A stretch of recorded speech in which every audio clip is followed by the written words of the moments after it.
E aí, pessoal, Marília do 9/7 aqui, e essa aula não é uma aula qualquer, tá? Eu até saí do meu habitual, botei essa cadeira aqui bem de frente pra vocês, pra gente ficar mais próximo. Hoje eu quero te contar uma coisa que ninguém me contou quando eu comecei, e que eu julgo ser uma das principais causas pro teu render não estar ficando bom. E não, gente, não tem nada a ver com configuração, não é sobre o V-Ray, não é sobre o material, sobre a textura ou aquela forma mágica de iluminar que tu viu lá no Instagram. É algo que quase ninguém fala, né? Muitos cursos de renderização negligenciam essa parte e não colocam um mísero módulo sobre isso. E não sou eu que tô falando isso, tá? Muitos alunos meus me trazem esse feedback que em outros cursos de renderização que fizeram antes do 9/7 Academy nunca tinham visto módulos e aulas sobre esse assunto. Eu já recebi, inclusive, feedbacks de alunos falando que eu deveria falar mais sobre isso nas redes sociais, mostrar que o 9/7 Academy trata muito bem sobre esse assunto, porque eles realmente não tinham visto em lugar nenhum ainda. E é um erro grotesco que quase ninguém percebe,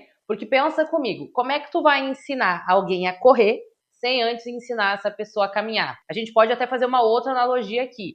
Como é que a gente vai pintar as paredes de uma casa sem antes construir essas paredes? E isso parece óbvio, né? Só que eu vejo muito, e principalmente pessoas que já trabalham com render, cometendo esse erro que é muito básico. Se tu já passou por algum vídeo meu nas redes sociais ou já assistiu alguma aula minha, tu sabe que eu repito muito essa frase. 80% da qualidade final do render vem da modelagem. Ai, mas lá vem ela com esse papo de quem sabe modelar e quem não sabe modelar, Marília. Eu sei modelar, olha aqui o meu 3D, ó. Tem parede, tem forro, tem bloquinho, tem tudo. Eu sei que tu sabe modelar, mas será que tu sabe modelar do jeito certo? Do jeito que vai facilitar a tua vida em vez de dificultar ela? Que vai conseguir te fazer um resultado 1000 vezes melhor em tempo mais eficiente? E é aí que muita gente peca. Eu não tô falando só de modelar por modelar, eu tô falando de modelar com inteligência. O SketchUp é um programa muito intuitivo e isso é muito bom pra gente. Por quê? Porque a gente consegue aprender, se a gente quiser, sem muito auxílio. Eu, por exemplo, aprendi basicamente tudo sozinha. No início, eu tive a ajuda de uma amiga que me mostrou ali os principais comandos, como que funcionava, e a partir disso eu fui me inteirando, fui estudando e aprendi a fazer sozinha o resto das coisas. Só que com esse fluxo eu aprendi a fazer muita gambiarra também. Ai, Marília, meu Deus, será que eu também tô fazendo muita gambiarra? Como é que eu sei se eu tô fazendo gambiarra? Será que a minha forma de trabalhar tá atrapalhando o meu desenvolvimento, tá atrapalhando o meu trabalho? Olha, se tu já tem uma boa configuração de materiais, de iluminação, as configurações de qualidade do teu render tão boas, tá tudo certo, mas tu ainda acha que a qualidade final, o resultado final não tá como tu gostaria, eu tenho uma notícia para te dar. Provavelmente tu não tá fazendo tudo certo. Mas calma que eu tô aqui para te mostrar onde que tu tá errando e como fazer para resolver isso. Eu passei muito tempo me preocupando muito mais com a configuração de materiais e de iluminação do que com a modelagem. Só que com o passar do tempo, eu fui percebendo que essas três coisas têm o mesmo peso, a mesma importância dentro do resultado. E para ser bem sincera, muitas vezes a modelagem pode ser ainda mais importante que a configuração de materiais e de iluminação. Eu vou te dar um exemplo disso, tá? Vamos supor que a gente está fazendo um projeto, a modelagem de uma sala, e aí a gente colocou um sofá. A gente fez toda a configuração do material desse sofá, fez ali como se fosse um linho, né? Configurou bem bonitinho os reflexos, os relevos também, fez a iluminação, tudo perfeito. Mas do que adianta a gente fazer tudo isso se o bloco que a gente escolheu para esse sofá parece um tijolo? Me diz, de que adianta todo o nosso esforço para fazer essa configuração perfeita se a base, né, o que vai estruturar isso e dar cara para o nosso projeto não está bem feita? E ainda por conta de um detalhe tão simples de ser resolvido, né? E é por isso, entre vários outros motivos também, obviamente, que tu saiu de vários cursos de render que tu já fez sem ter um bom resultado final, porque esses cursos muitas vezes negligenciam a parte de modelagem. Porque se não existem aulas de modelagem, e eu digo boas aulas de modelagem, o curso fica incompleto, o aprendizado fica incompleto. E depois de perder muito tempo fazendo errado e ainda assim não conseguindo chegar no resultado que eu gostaria, eu tomei vergonha na cara finalmente e fui aprender a fazer modelagem do jeito certo. Eu apliquei isso no meu dia a dia, fui vendo a forma correta de fazer e, obviamente, aprendi muito com os meus erros. E depois de quase 10 anos de trabalho, finalmente eu consegui desmistificar o SketchUp e montar uma base sólida de trabalho. E, obviamente, eu compilei todo esse conhecimento em aulas práticas e didáticas para que vocês consigam entender todo esse funcionamento sem errar tantas vezes quanto eu errei e também sem levar 10 anos assim como eu levei. Em vez de levar 10 anos como eu levei, vocês levam 15 horas para aprender. É rápido, é sem enrolação. Mas nessa aula aqui, em 15 minutos, vocês já vão sair na frente de muitas outras pessoas que estão competindo nesse mercado com vocês. Mas sem mais delongas, vamos para o que realmente interessa, tá? Quais são os principais erros que o povo comete dentro desse mundo de modelagem e como que a gente faz para corrigir isso? Então já pega caderno, caneta, lápis, iPad, bloco de notas, enfim, como ficar melhor para vocês absorverem tudo que eu vou passar para vocês e já começar a aplicar nos projetos, tá? O primeiro erro, para mim, assim, ó, que dá vontade de chorar, ele é super estrutural, é quando a gente modela tudo sem separar os elementos. Parece a modelagem do Frankenstein. E por que isso é destrutivo para o teu projeto? Porque, por exemplo, tu vai fazer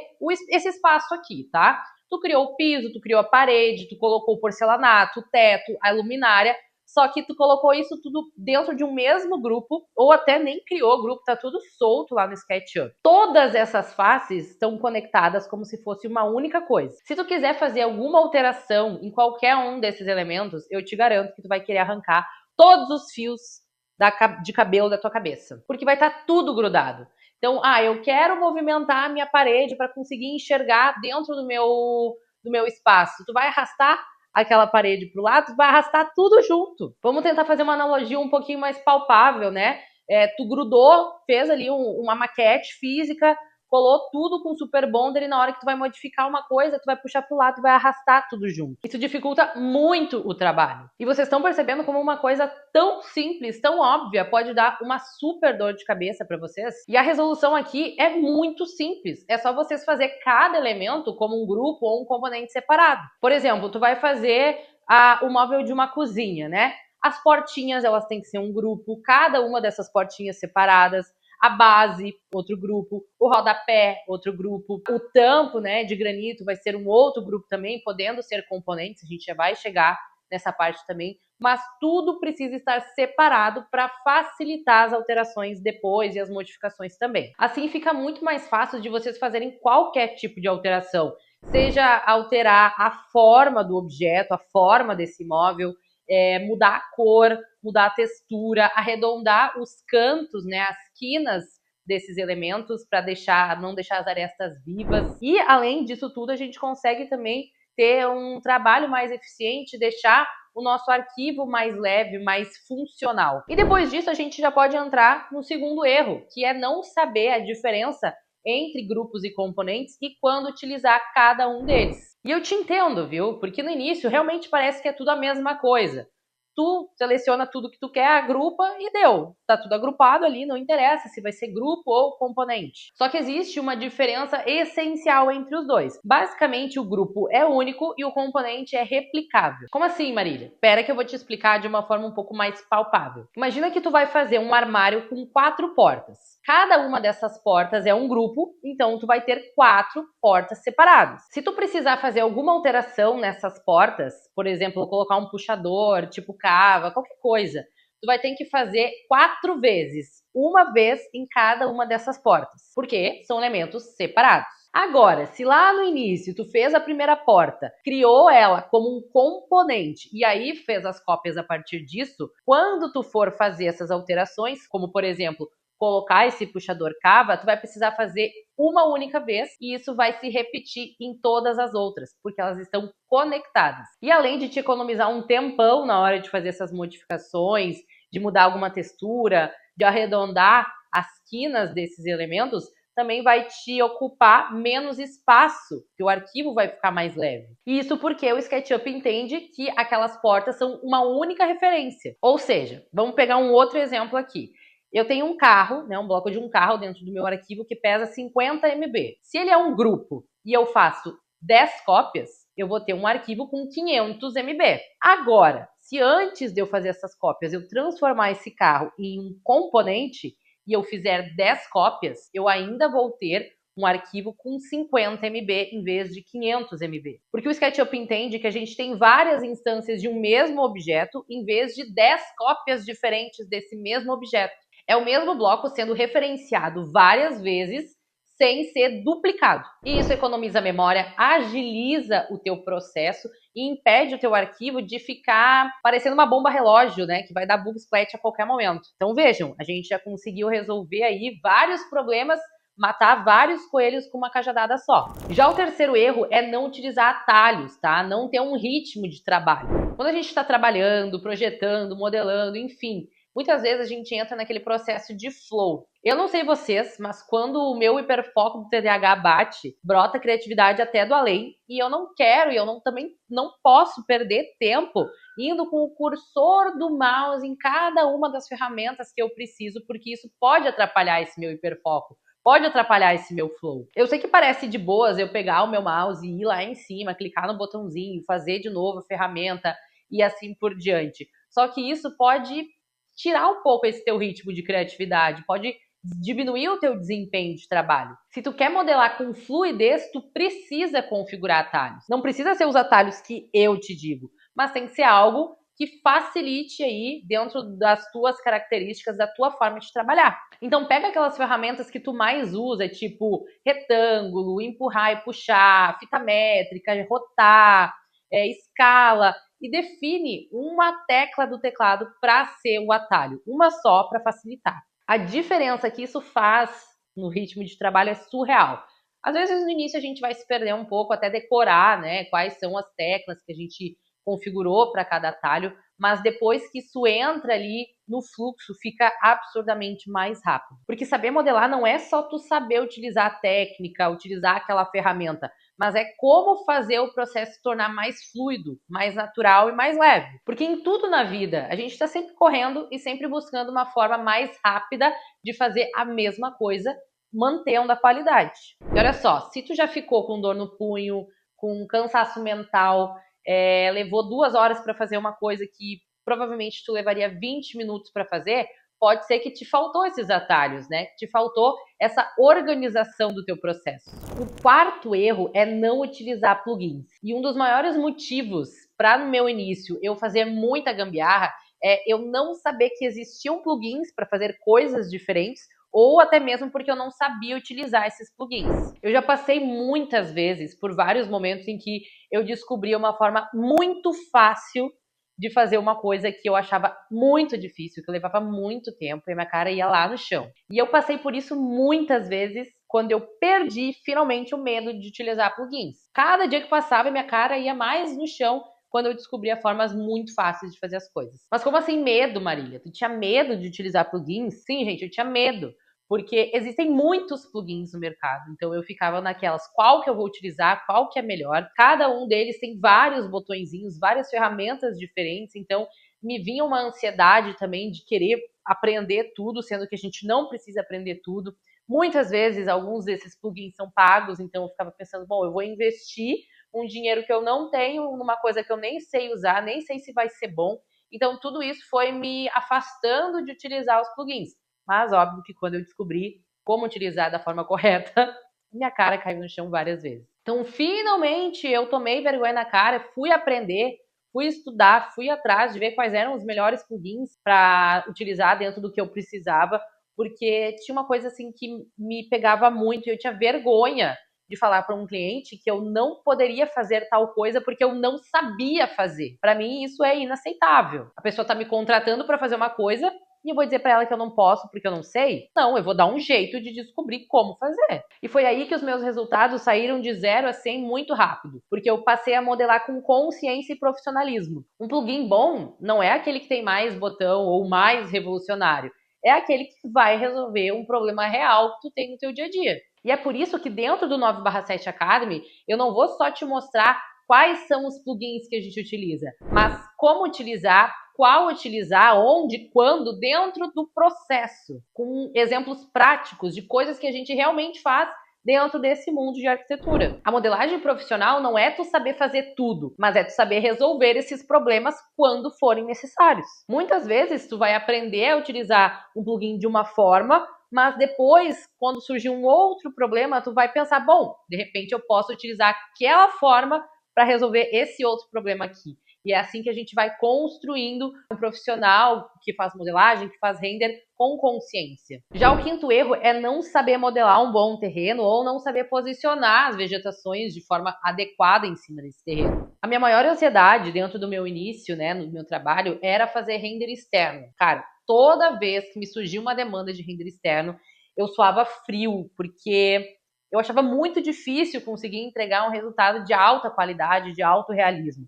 Mas isso acontecia porque eu não tinha as ferramentas certas, eu não sabia utilizar as ferramentas. Quando a gente vai fazer um render externo, a gente tem muitos elementos naturais, como o solo, né, a terra, a grama, as árvores, a luz natural do sol, as sombras. E isso é muito diferente das linhas retas que a gente tem dentro de um projeto de interiores para fazer, por exemplo, um móvel de MDF. É muito mais fácil a gente modelar um móvel de MDF com linhas retas do que um ambiente natural, que tem muita coisa randomizada. É muito difícil da gente conseguir reproduzir isso de forma natural. E muitas vezes, a partir disso, a gente tem um resultado fake, por conta dessa dificuldade. O terreno precisa ter relevo, né? Ele não pode ser uma face reta. Por mais que seja um terreno plano, ele nunca vai ser 100% perfeito.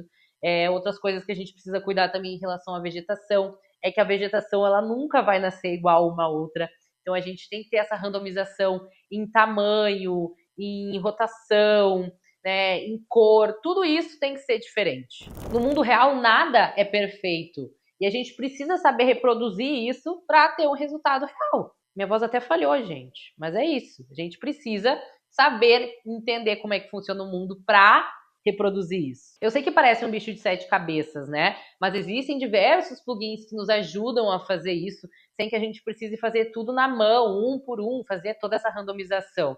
E aí a gente já consegue unir, inclusive, o quarto e o quinto erro, porque tá tudo interligado. Claro que os plugins vão te ajudar muito, mas eles também não vão fazer o trabalho todo sozinho. Aqui precisa entrar muito da tua sensibilidade, do teu conhecimento de mundo, do teu olho treinado, para entender como que funciona o mundo real e como tu vai reproduzir isso. E esse olho treinado, como o próprio nome já diz, a gente treina e treina muito dentro do 9/7 Academy. Os plugins ajudam, mas a tua percepção é que vai tornar o projeto único. Já o sexto erro é não dar acabamento para os objetos, deixar as quinas secas. A gente já falou um pouco sobre isso, mas quando a gente vai reproduzir algo real dentro do digital, a gente precisa observar como que isso funciona para conseguir reproduzir da forma correta, certo? E se tu observar bem um móvel, qualquer coisa, né, o encontro entre duas faces, né, essas arestas, essas quinas, elas nunca vão ser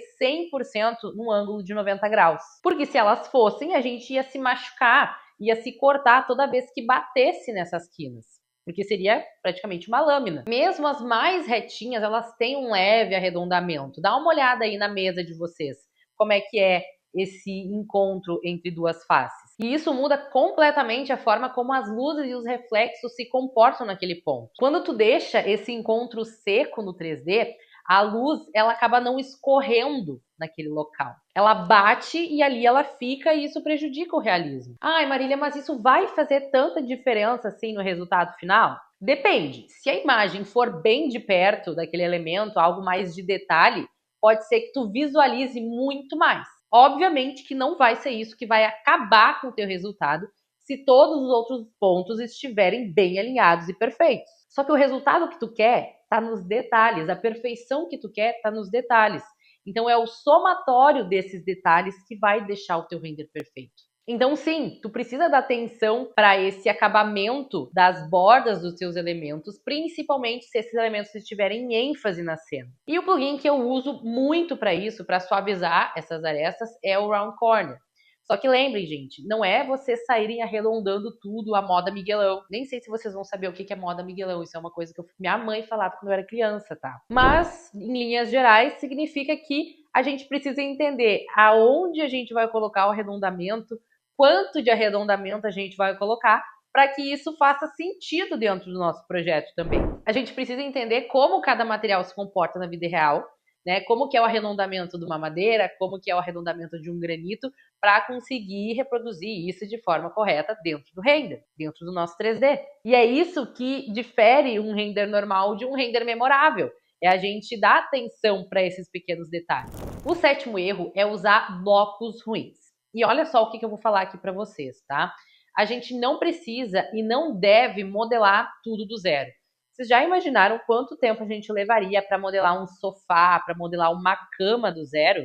Não tem por que a gente perder todo esse tempo com isso. Porque existem diversos blocos já prontos para a gente baixar e utilizar dentro dos nossos projetos. Só que a gente precisa aprender a diferenciar um bloco bom de um bloco ruim, porque, como a gente já falou em outros momentos dessa aula, a gente pode colocar todo o nosso esforço a perder por conta de um detalhe minúsculo, né? Ter todo uma configuração de material incrível, de iluminação, mas ter aquela cama, aquele sofá que parece um tijolo, né? O resultado não vai ficar satisfatório. Tá, Marília, mas então vamos lá. Como que eu sei o que é um bloco bom e o que é um bloco ruim?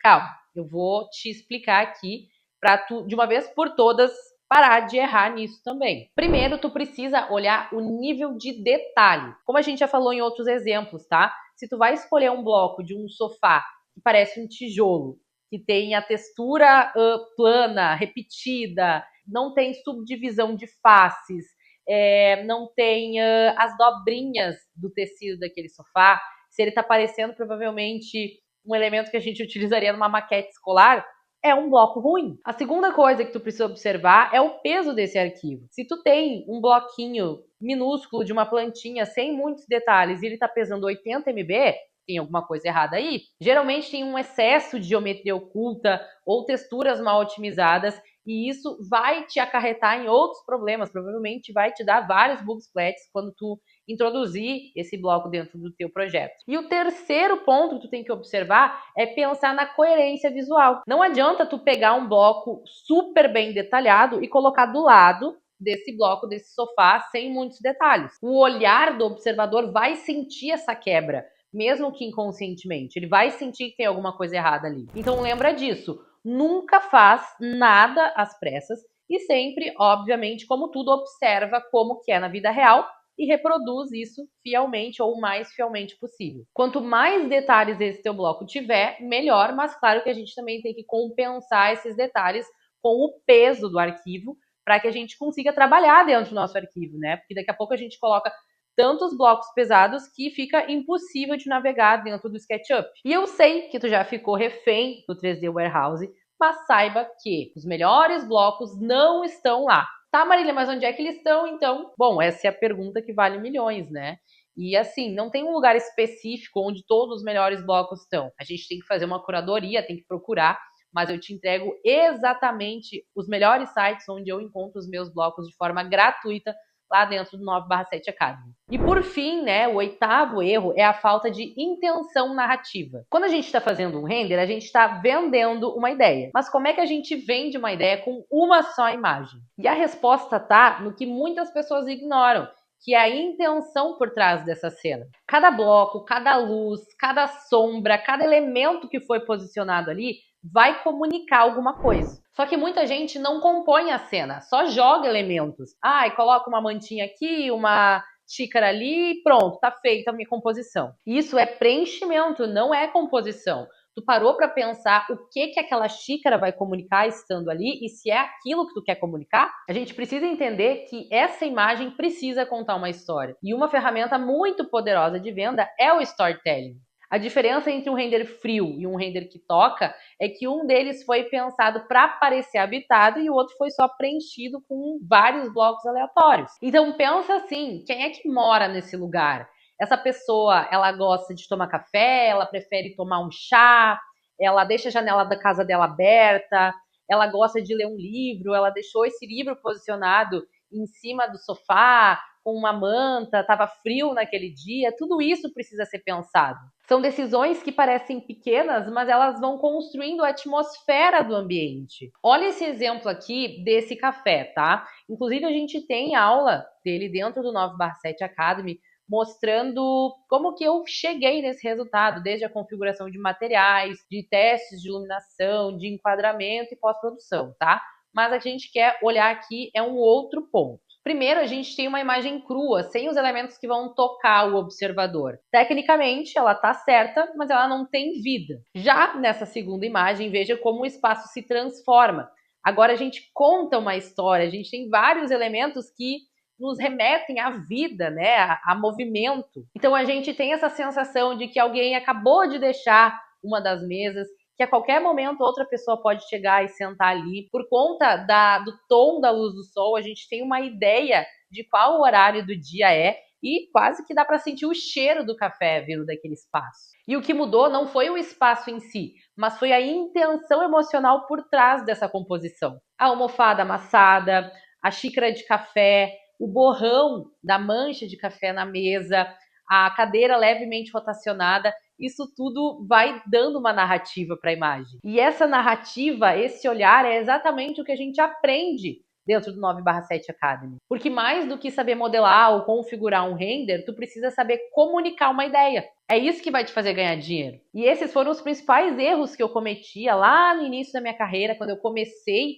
dentro desse mundo, e eu fui muito cabeçuda até eu perceber que eu precisava mudar isso. E eu era teimosa mesmo, porque por mais que eu sabia que eu tinha que mudar, quando a gente aprende de uma forma, é muito difícil da gente mudar a forma com que a gente faz, né? Sair da zona de conforto, porque por mais que a zona de conforto pareça confortável, ela não é.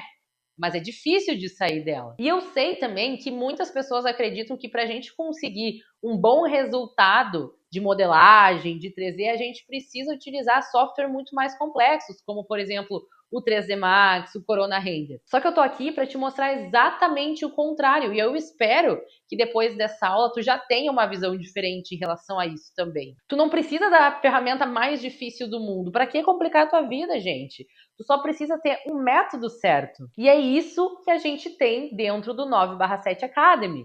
Como eu falei lá no início, muitos cursos nem tratam a modelagem como algo importante. Mas dentro do 9/7 Academy, a gente tem 2 módulos completos, inteiros, tratando somente de modelagem. Sim, gente, não contente com só um módulo de modelagem, a gente tem 2, porque a gente sabe o quão importante é esse processo, porque não adianta a gente querer sair construindo um prédio sem ter uma base sólida, né, bem firme, para que esse prédio não acabe desmoronando depois. Então, no primeiro módulo, a gente vai construir essa fundação, tá? A gente vai sair daquela ideia de, eu vou fuçar aqui no SketchUp para entender, de fato, o que cada uma das ferramentas nativas do programa faz.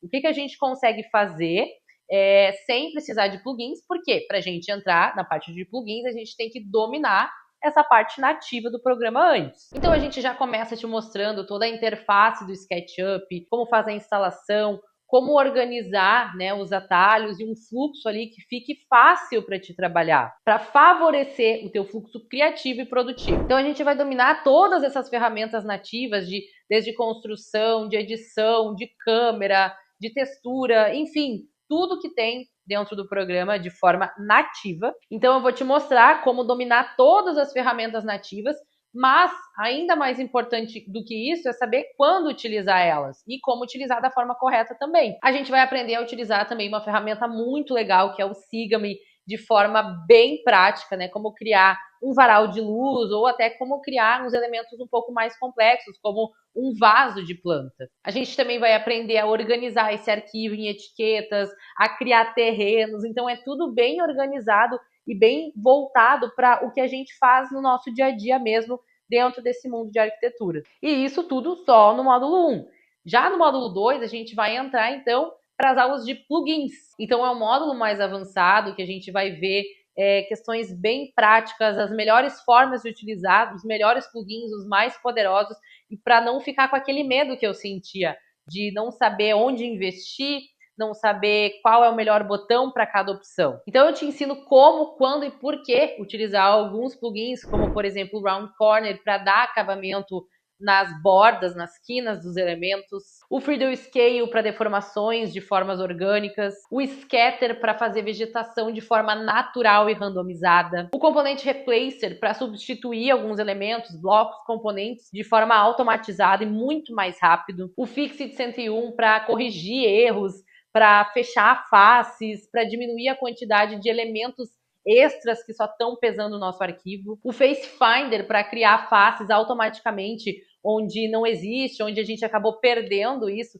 em vez de ter que fazer uma por uma dessas faces. O Texture Positioning para ajustar as texturas, para deixar o veio da madeira no ângulo correto, para evitar repetições, para a gente conseguir rotacionar também as texturas de forma mais simples. Enfim, gente, tem muita coisa. E ainda para fechar com chave de ouro esse módulo, módulo 2 de modelagem, a gente tem uma aula onde eu ensino tudo o que precisa melhorar dentro de um arquivo do SketchUp para a gente passar para a fase de configuração de render. E além de te mostrar o que fazer, eu te mostro o que não fazer para a gente evitar problemas, deixar o arquivo leve, otimizado, evitar bugs, para daí sim deixar tudo pronto para o próximo passo. É um verdadeiro checklist de profissionalismo para tu nunca mais te perder em um arquivo todo bugado, pesado, né, pronto para dar um grande problema no teu trabalho. Então o módulo 2 vai te preparar para sair de um render que tá bonitinho para te levar para o próximo nível, para aquele render